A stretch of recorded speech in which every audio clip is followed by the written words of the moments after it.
Let's explore how to gain muscle mass fast. Resistance training.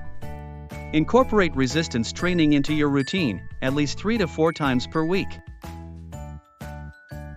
Engaging in resistance training multiple times a week helps stimulate muscle growth. It continuously challenging your muscles, leading to increased strength and size. Calorie surplus. Consume more calories than your body burns each day to create a calorie surplus. Consume protein. Aim to consume at least 1 gram of protein per pound of body weight daily.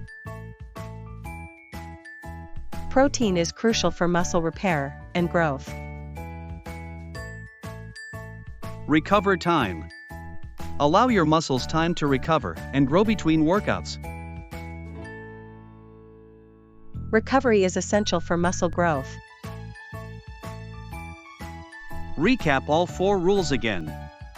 Wishing you success in your muscles building path. Thanks for watching. Make sure you subscribe to Fitness Quadrum channel for more muscle building tips.